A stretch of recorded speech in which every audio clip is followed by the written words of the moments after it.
Hey guys. So Jesus is in the synagogue on the Sabbath, and the Pharisees are there, and they're looking for a reason to accuse Jesus again. They're always after him, trying to accuse him of something. And there was a man in the synagogue this day with a shriveled hand. He had some kind of injury, something that had his hand deformed. And they're watching Jesus carefully because they want to see if Jesus will heal this man on the Sabbath, which is something they believed you could not and should not do. So Jesus knows their hearts. He knows what they're after. He knows what they're looking for. So he says to this man with the shriveled hand, hey, stand up in front of everyone. And then he says to the Pharisees, what is right to do on the Sabbath? To save life or to kill a life? And they respond with nothing. They say absolutely nothing. This makes Jesus upset. He's like, okay, fine. Clearly you guys don't understand it. So he says to the man with the shriveled hand, stretch out your hand. And he does, and he's healed.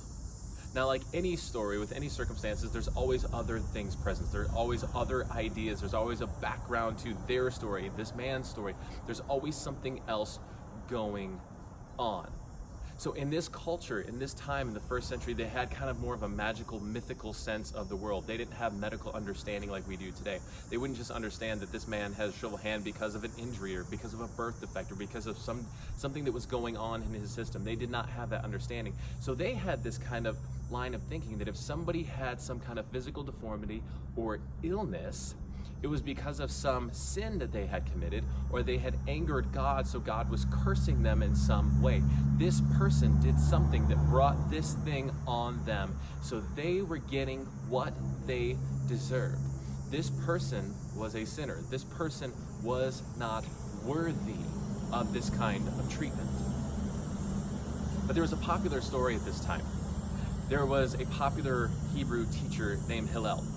And he was very well known. He actually died probably just a few years before this, and his teachings were very well known. You can actually see some of his teachings referenced throughout the New Testament. A lot of times when they would come forward and ask Jesus, what do you think about this? Do you believe this or do you believe this? One of the philosophies they would typically reference was the philosophy of Hillel. He was a very popular teacher at that time. And there's a famous story that goes with the life of Hillel. Whether it was true or not is not known, but it was kind of a part of his legend. And the legend goes that Hillel, as a young man, wanted to study the Torah. He wanted to study the Hebrew scriptures. And for him to go to school each day, he would have to pay a certain amount of money to get into the classroom. Well, one day he was not able to raise enough money, to earn enough money to go into the class and hear the Torah. But that wasn't going to stop Hillel. So what he did is he climbed up onto the roof and he was listening through the skylight because he so desperately wanted to hear the word of God. But it was winter and it started to snow, and he didn't even realize it was starting to snow because he was so intently listening to the word of God through the skylight. But he began to be covered in snow to the point where he passed out and was covered under 3 feet of snow. The teachers recognized that Hillel was on top of the roof and had been covered with snow, and it was the Sabbath. So they went up, and even though it was the Sabbath, they carried him downstairs, they cleaned his wounds, they took care of him, they anointed him to try and take care of any wounds or damage that had come from the snow. And they said, surely this man deserves to have the Sabbath profaned on his behalf. What they're saying is, surely this one is one of the best of us. Surely he is worth us putting this law to the side to bring him wholeness. Now, Hillel was one of the people that they saw as one of the best of them. He would have been somebody that they would have looked up to. They would have known and heard this type of story about Hillel. And it was known that he was the type, because he was one of the best of us. Well, we can push this rule to the side because truly he is worthy. So we get to this day, and Jesus is there present with a man with a shriveled hand, somebody who they think has done something to deserve this deformity, somebody that they know sinned or did something wrong, or God decided to curse this person to teach them a lesson. He is truly not worthy. He is truly a sinner, and he is getting what he deserves. So what does Jesus do in this moment with a man that they saw as being worthy of the condition he was in, worthy of the brokenness that he was in. He was getting what he deserves. He says, stand up in front of everyone. And Jesus puts this Sabbath law, this Sabbath rule to the side to heal him, to restore him, to renew him.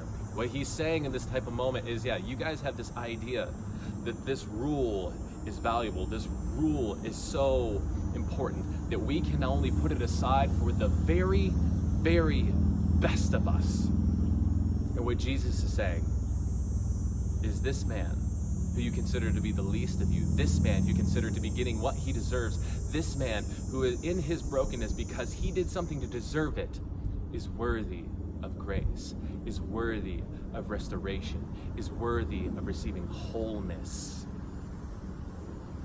Jesus made a statement of this, and he wants to make a statement of our lives too. It doesn't matter what you've done. It doesn't matter if you've gone out and done something and now you're sitting in circumstances and consequences of those choices that you've made. Jesus wants you to stand up in front of everyone, and he wants to restore you. He wants to make you new. He wants to bring a whole new level of wholeness into your life, despite what's gone on, despite what people think of you, despite what's happened, despite of maybe you even did bring these things on yourself. And he wants to do a new fresh work in you, bring a new wholeness, bring a new healing to your life, because you are worthy of grace. You are worthy of restoration. You are worthy of wholeness. That is Jesus's word for you, is stand up in front of everyone because you're worthy. It doesn't matter what they say, what they think, doesn't matter what you did, it doesn't matter what they assume you did. You are worthy of restoration and wholeness